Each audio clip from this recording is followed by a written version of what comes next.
To bring a community fly problem under control involves a basic plan of attack that can be applied to any community. This plan divides into education, informing the people and gaining their support. Second, sanitation, eliminating the fly breeding sources. And third, chemical control, the application of spray materials. Beyond this basic plan, however, each community presents individual problems of its own. This film is the case history of a fly control project in a town that we shall call Jonesville. The citizens were proud of their town. They kept their lawns mowed and their houses well painted. Jonesville was a clean-looking town, and that's why the people couldn't understand where the flies came from. The flies that plagued them all summer long. The flies that carried disease organisms to their dining rooms and kitchens. Flies mean filth, and Jonesville wasn't a slovenly town. So that was the attitude that faced the state fly control specialists and the local public health men who teamed up to work on the problem. Their first job was to get the facts on fly breeding and distribution throughout the community. A map of the city was divided into the various types of districts. Better residential section, substandard residential, the downtown business and market districts, and so forth. A grill survey was made of each of these areas to get a working measurement of the number of flies present. This served as a starting index from which the progress and effectiveness of the control program could be determined. The entomologists placed fly traps at several locations in the community to learn exactly what species were present. This gave information on breeding sources and affected the choice of insecticides to be used.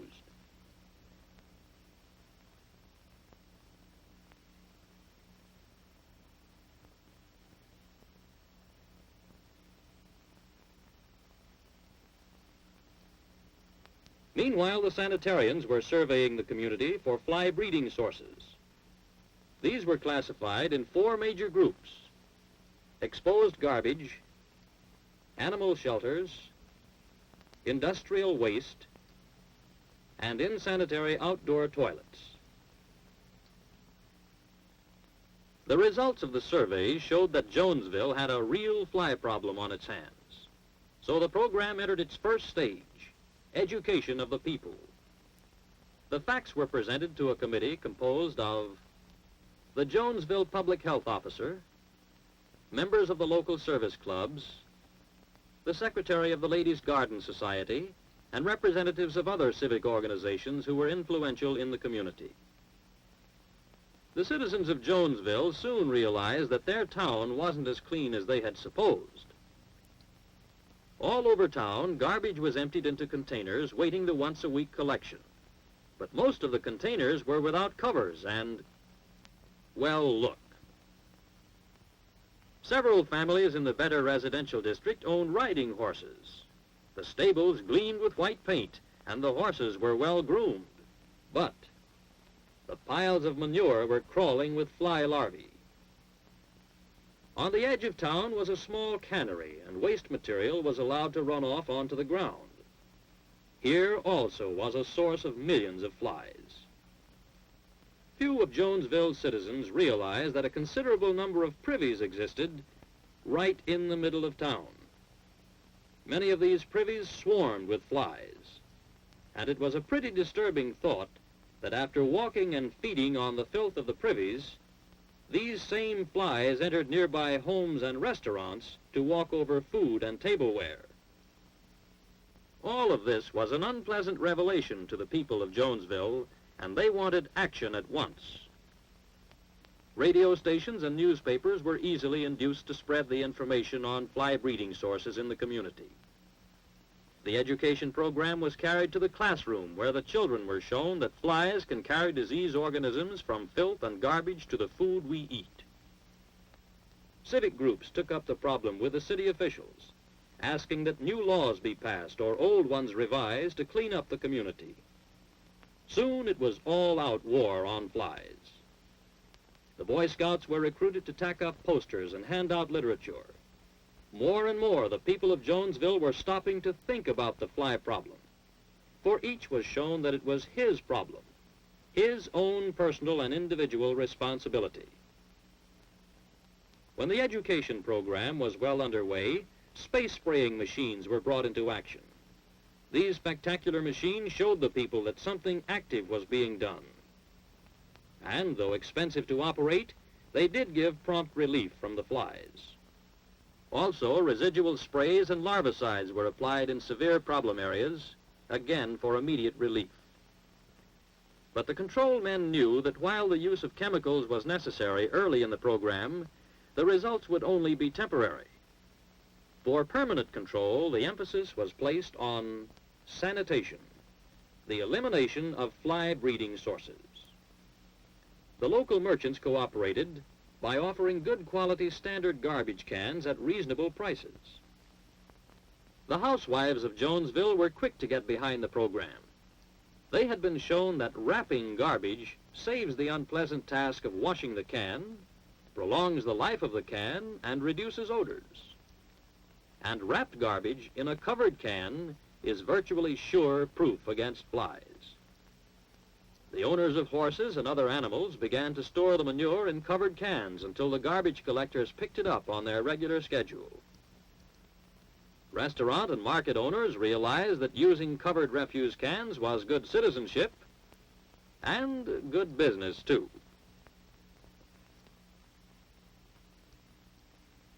By now, garbage was collected twice a week in the residential sections and daily in the market and restaurant districts.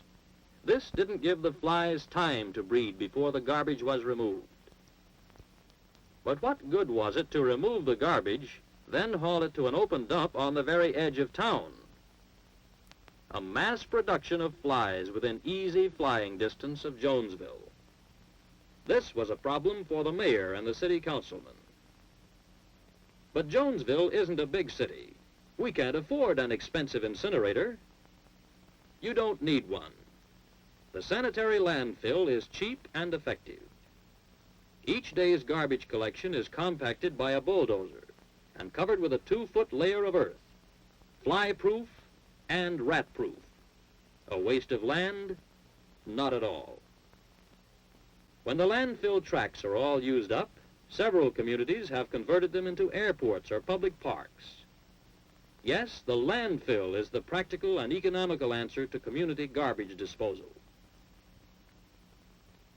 Turning to the next problem, the fly control specialists, working with the local health department, began a concerted drive against Jonesville's insanitary privies. Where property was not yet served by sewers, homeowners were required to put in septic tanks, sanitary and fly-proof. But since this was a direct expense, the people were allowed reasonable time to make the installation. Industrial plants agreed to haul their own waste to the new sanitary landfill, a voluntary action that materially reduced the fly population on the fringe area of Jonesville.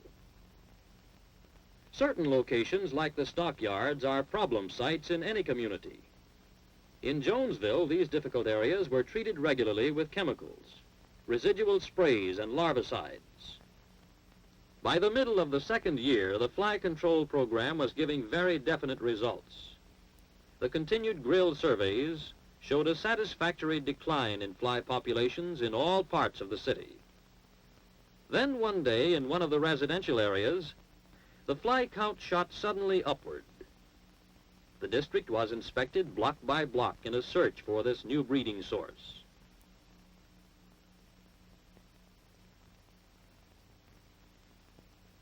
Garbage cans were all in good condition, and all were kept covered.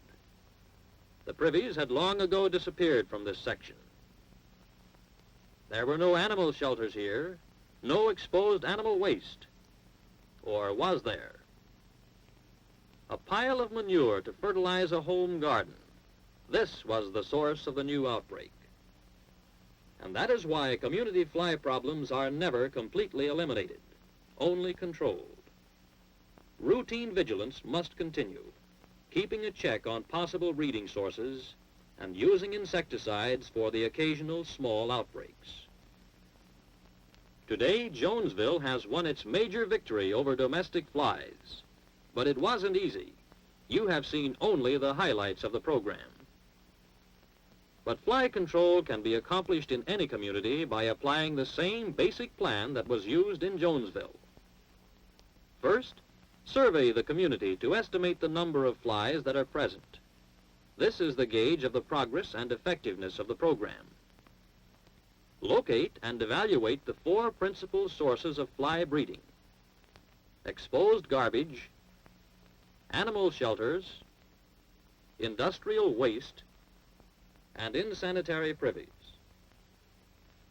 Assemble this information as the basis for the detailed plan of attack. Gain the confidence and cooperation of the people.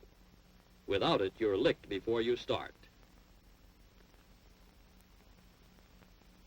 Show them how they themselves can go a long way toward eliminating the sources of flies. Work closely with city officials, helping them to work out the more expensive municipal problems. Basic sanitation must be emphasized for the permanent control of flies. But use insecticides for immediate relief and as a supplementary measure in the more difficult problem areas. That is the basic plan of approach. Consider the problem, plan carefully, and remember, community fly control is possible anywhere.